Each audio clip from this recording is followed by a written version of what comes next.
Some seasons don't hurt you with drama. They hurt you with weight. You wake up, and nothing is technically wrong, but your body feels like it's carrying an invisible backpack you didn't pack. Your mind is slower to start. Your patience is thinner than you remember. Your sleep doesn't land the way it used to. And even when you rest, it feels like you never fully come down. And what makes it maddening is that you can't point to one clear reason. You didn't change your diet. You didn't change your job. You didn't suddenly become weak. You might even be doing the right things, drinking the water, taking the walks, trying to stay consistent, trying to be grateful, trying not to spiral. Yet your energy is different. It's not just tired. It's altered. So you start questioning yourself in that quiet, punishing way. Maybe I'm depressed. Maybe I'm lazy. Maybe I'm just not resilient. Maybe I'm getting old. Maybe this is my new normal. And the more you try to force yourself back into your usual speed, the more your system resists, like your body is refusing to be commanded the way it used to be commanded. Here's the question that changes the entire interpretation. What if your fatigue isn't only personal? What if your body is responding to a pressure season in the environment? And the reason you can't mindset your way out is because the air itself is heavier right now. If you're living inside this, you know how subtle it can be at first. It shows up as little things. A shorter fuse. More overwhelm in crowded places. A strange sensitivity to noise, screens, conflict, and demand. The feeling that you need more recovery than you used to, and you don't know why. You find yourself cancelling plans, not because you don't love people, but because being on feels expensive. You look at your calendar and feel tension in your chest before anything has even happened. And then the guilt shows up. Because guilt always shows up when your capacity changes. You tell yourself you should be able to handle it. You tell yourself other people have it worse. You tell yourself you're being dramatic. You try to push through. And when you push through, your body charges you later. You pay for one social night with 2 quiet days. You pay for one deadline with a full body crash. You pay for one hard conversation with insomnia that makes no sense. This is the part people don't understand until they live it. Exhaustion isn't always about how much you did. Sometimes it's about how much you've been bracing. Bracing is invisible labor. It's the nervous system running background threat scans all day long. It's the body staying slightly clenched, slightly vigilant, slightly ready, even when nothing bad is happening in your immediate room. And when bracing becomes chronic, you start mistaking it for personality. You start thinking you've become fragile, when what you've actually become is over-adapted. Over-adapted to pressure. Over-adapted to speed. Over-adapted to a world that never truly settles. So you try to fix your body like it's the only variable. But what if the environment is the variable too? What if you're not failing at health? What if you're accurately responding to a collective season your body can feel before your mind can name it? There are times when self-care advice becomes almost insulting. Not because care is wrong, but because it's incomplete. It treats your exhaustion like an isolated glitch, like your body is a private island unaffected by the ocean. But you are not separate from the field you live in. Your nervous system reads more than your personal schedule. It reads headlines. It reads cultural mood. It reads uncertainty in the air. It reads financial tension, social friction, global conflict, constant information, and the quiet instability that makes everyone a little more reactive than they want to admit. You can feel it when you walk into certain spaces and the room feels sharper. People are more impatient, more defensive, more entitled, more afraid. You can feel it in how quickly arguments escalate, online and offline. You can feel it in how many people are exhausted at the same time, even if they're living different lives. That's not coincidence. That's collective pressure. This is where astrology, used correctly, becomes less about predicting your fate and more about naming the weather.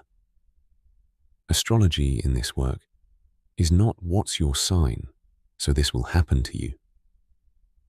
It's a lens for understanding why environments shift in pressure, why certain seasons feel like endings and beginnings at the same time, why structures get tested, why rest becomes harder, why nervous systems become louder. It gives language to something your body already knows.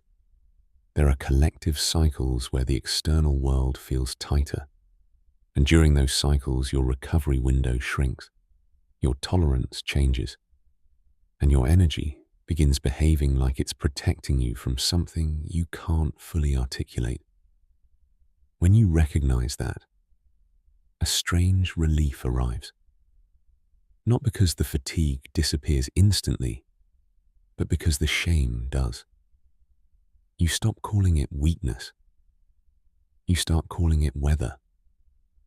And once you call it weather, you stop demanding that your body behave like it's summer when the world is clearly in a pressure season. Astrology began as observation long before it became personal identity entertainment.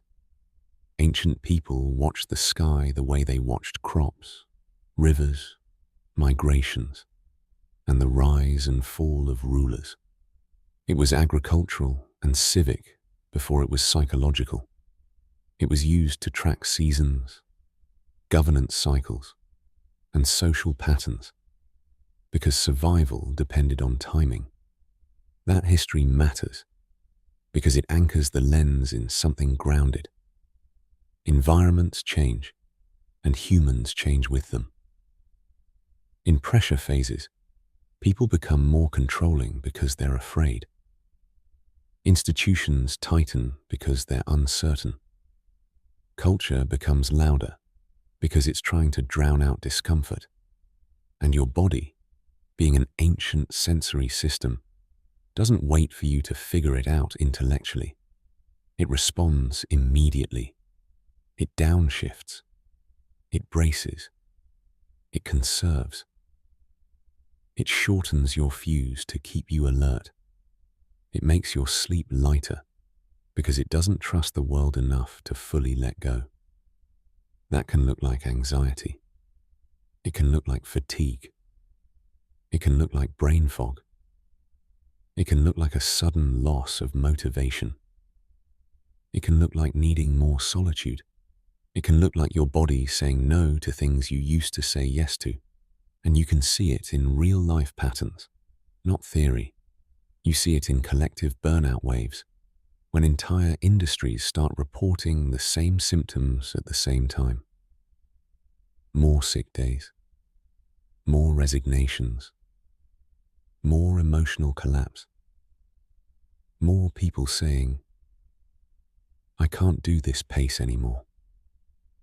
Not because everyone suddenly got soft, but because the collective nervous system has been asked to run on high alert without enough stability to recover. You see it in education and healthcare, where pressure seasons don't just mean busy, they mean moral weight. Teachers carrying classrooms through cultural unrest, nurses carrying bodies through system strain. The fatigue isn't only physical, it's the exhaustion of being inside a structure that feels like it's cracking while you're still expected to smile and perform normal. You see it in family systems too.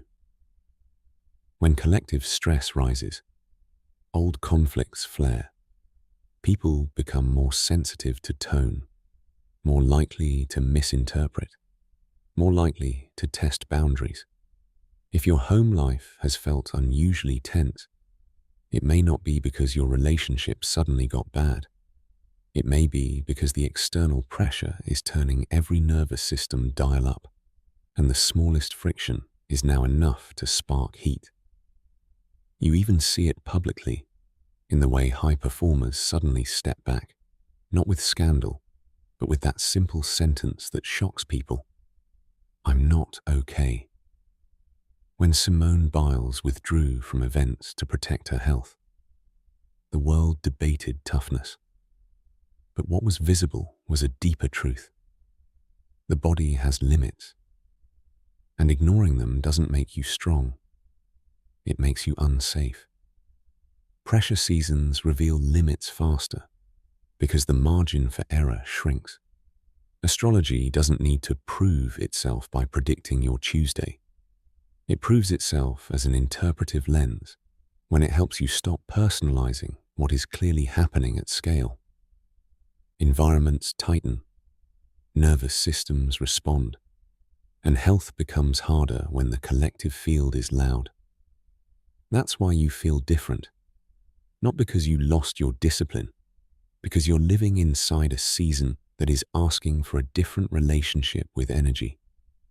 A season where the old strategy of pushing through becomes expensive. A season where your body becomes a prophet before your mind becomes a witness. So what do you do with this, practically, when you still have responsibilities and you still have a life to live? You stop treating your fatigue like a personal insult, and you start treating it like information. When your energy dips in a pressure season, don't immediately ask, "What's wrong with me?" Ask, "What is my system protecting right now?" That question alone shifts you from shame into stewardship. Then reduce exposure like it's medicine. In collective pressure phases, the nervous system is already overfed with stimulus.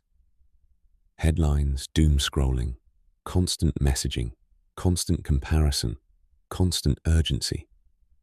Even if your life is calm, the feed is not.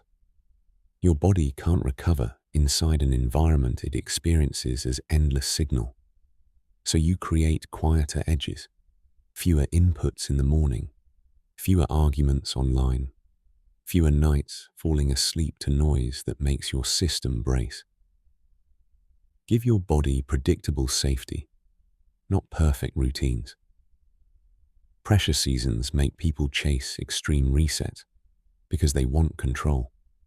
But your nervous system trusts consistency more than intensity. A regular sleep window most nights. A meal rhythm that keeps blood sugar steadier. Short movement that restores instead of punishes. Moments of sunlight. Moments of silence. Small agreements you keep become the language of safety. Stop spending energy to prove you're fine. This is where so many people collapse. They keep performing wellness and competence in public while privately bleeding. In pressure seasons, performance drains faster because you have less surplus. Let your life look simpler for a while. Cancel what you can. Say no sooner. Choose one or two priorities and let the rest be quiet. The world will not reward you for running yourself into the ground, but your body will remember if you protected it. Finally, anchor in connection that regulates you, not connection that extracts you. Pressure seasons reveal which relationships leave you calmer and which leave you braced. Choose the people who let you be human, the spaces where your shoulders drop, the conversations where you don't have to audition for belonging. Regulation is relational, and in heavy seasons, isolation makes the pressure louder.